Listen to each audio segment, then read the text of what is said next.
They laughed at the oil stains on his hands, called him just an old mechanic. But when that F-16's engine caught fire and the young pilot panicked, 62-year-old William Anderson did something that silenced the entire airbase. Because some skills never fade, they just wait quietly. Welcome to Tales of Valor. Before we continue this powerful story, tell us in the comments which city you're watching from today. And if you believe stories like this deserve to be heard, hit that subscribe button to support the channel. William Bill Anderson was 62 years old and worked as an aircraft mechanic at Edwards Air Force Base. For 5 years, he'd worked in the same corner of the hangar, cleaning engine parts and performing routine maintenance. Nobody had ever bothered to ask about his past. The young pilots called him Old Bill. Some said more degrading things. Captain Jake Mitchell, 28, was an F-16 pilot who thought very highly of himself. "This old guy is cluttering up our hangar," he'd complain to his friends, walking around with dirty hands covered in engine oil. "He can't understand modern aircraft." Colonel Sarah Davis would add, "Bill is experienced, but these are new generation fire jets now. Digital systems, advanced technology. What he knows is outdated." Lieutenant Mike Johnson would laugh too. What could the old guy possibly know about F-16s? Back in his day, they fixed planes with hammers. Bill ignored all of it.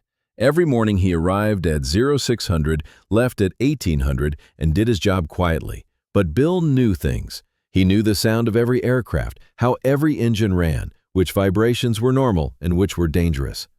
That day was different. Captain Mitchell climbed into his F-16 for a routine training flight. Takeoff seemed normal, but Bill noticed something off in the engine sound. "Hey," he shouted from the hangar entrance, "there's something wrong with that engine."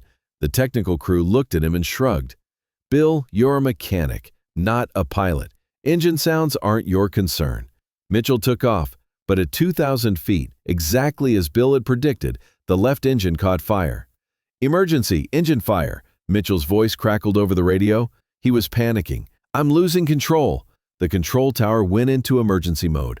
"Mitchell, execute emergency landing procedures. Activate fire suppression system." "I can't. System's not responding. The plane is going down." The tower was stunned. Nobody knew what to do in this situation. Bill ran out of the hangar. He tuned into the tower frequency on his radio.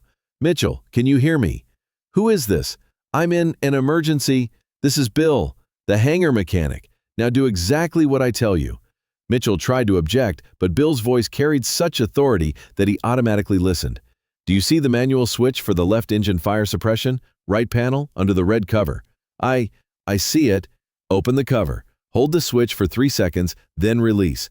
Immediately after, reduce thrust vector to 40%. Mitchell followed the instructions. The fire went out. "Now you're going to land on one engine. Keep your speed at 180 knots.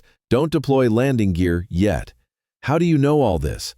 "This isn't the time for talk. Set approach angle to 12 degrees. We'll wait on the landing gear until you're lined up with runway center." Bill guided Mitchell step by step. He executed a perfect single-engine landing. The aircraft touched down safely on the runway. Everyone at the hangar surrounded Bill. Mitchell climbed out of the cockpit, trembling. You saved my life," Mitchell said. "But how did you know all that?" "You're just a mechanic." Bill remained silent for a long time. Then he pulled a small badge from his old jacket pocket. Gold-colored, eagle-shaped. "Top Gun Graduate." Everyone froze. "Top Gun?" Mitchell's mouth hung open. "You were a real Top Gun pilot?" 1987 to 1995, Bill answered calmly. "F-14 Tomcat pilot, Top Gun instructor. But now, I'm just a mechanic." Colonel Davis wiped her eyes. "We thought you were. We said you were. You thought I was old and useless." Bill smiled. "You were right, too. I am old. But engine sounds are never forgotten." Mitchell stepped forward and saluted. "Sir, thank you for my life, and I apologize." "Don't apologize." Bill put the badge back in his pocket.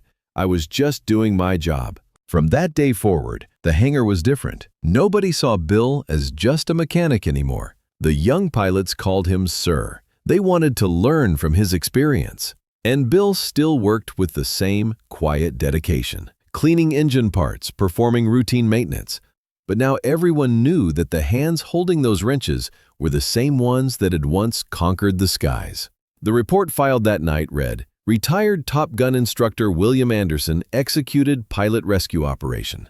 The lesson learned that day was never forgotten. Never judge someone by their job, because even people working the most ordinary jobs can have extraordinary pasts. If this story moved you, subscribe to our channel, hit that like button, and write "respect" in the comments. Because at Tales of Valor, we believe the most powerful stories don't shout, they wait quietly.